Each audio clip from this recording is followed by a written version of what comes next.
Fiance left me due to my cancer diagnosis. I left her destitute. This was 4 years ago, so the sting is gone and my revenge has been had. Sorry if this isn't the right forum.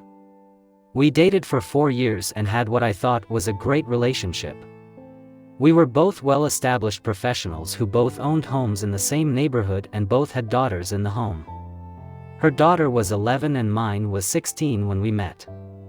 We had actually planned to get married, build a house, and raise the two together.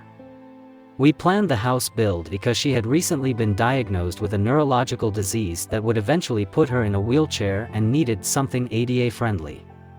During the planning stages, I began doing landscape and construction projects on her home to increase the resale value. All in all, I invested roughly $30,000 into the home, running everything through my side construction business for tax, permitting, and resale purposes. We had a contract that payment would be made upon the sale of the home. I produced invoices for each and every project but never pushed for payment because of the prior agreement. Fast forward 6 months, and we're looking at property to develop and finalizing drawings for the home. I began feeling ill. I couldn't eat, I was constantly vomiting and passing blood. I began noticing that my abdomen looked swollen, which was odd because we were both very clean eaters and were in the gym every day. So I went to the doctor and began having tests done. During this time, she began having small cognitive issues, and the stress of her current position was exacerbating her condition, so she took a $20,000 per annum cut in pay along with a lesser position inside the company.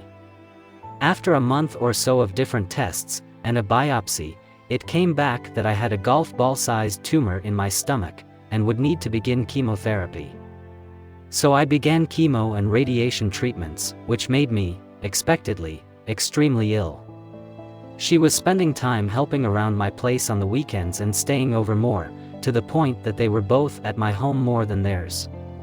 At this point, I suggested that we go ahead and put one of our houses on the market and move in together until the new house was built.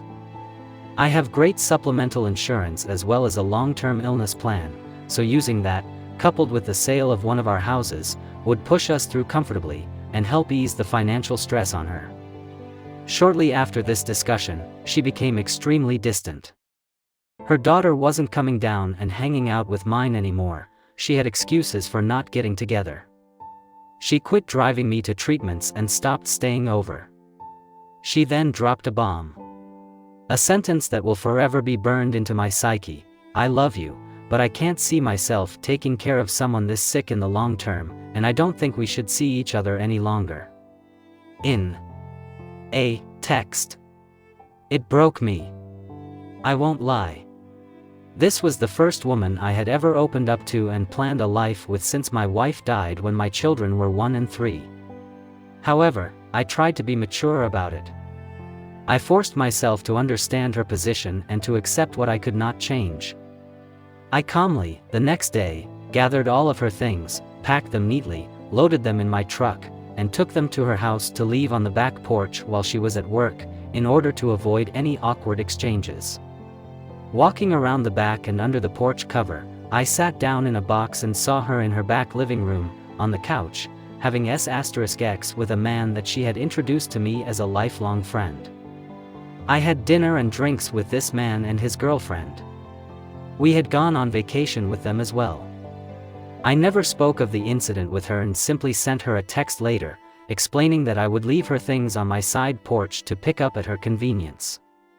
I discovered 8 or 9 months later from his now ex-girlfriend that they had broken up due to him confessing that he had been sleeping with my SO, dating back to about the time we were finishing drawings on the new home. Now I'm pissed. Revenge time.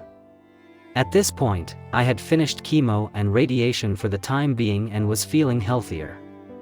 I was going through some much neglected paperwork when I ran across the file that contained $32,680 in unpaid, long overdue invoices, which were promptly sent to my attorney to begin lien proceedings on the home. It turns out that I couldn't have done this a moment too soon because she was set to put her house on the market. Coupled with interest over the course of what was then 19 months overdue, the invoices were hefty. That, along with the agreement to settle them when the house was sold and attorney fees, left her with roughly $10,000 after the sale of the home and settling her current mortgage. She promptly had to back out of the purchase of another home and moved in with her oldest daughter, Sil, and 2 grandchildren. She also had to leave her job and begin receiving disability. I ran into her a little over a year ago, and she looked as if she had aged 20 years and was in the wheelchair we had talked about. We chatted cordially but briefly, and I excused myself and went on with my day. A few days later, her younger daughter called me and spoke of my running into her mom, asking if we could hang out sometime. I gave a vague answer, thanked her for calling, and again, went on with my day. The ex then called me a week or so later and began apologizing for leaving me as she did. Again, cordial but short, I thanked her for calling and hung up. She began texting, and this went on for several weeks until one day she asked if I could ever see us rekindling what we had, to which I replied, I can't see myself taking care of someone so sick in the long term. Remember the box on your back porch? Did you think that, a lifelong friend, brought that over to you from my house? Good luck to you. Goodbye. I sometimes feel guilt over this, but not much and not often.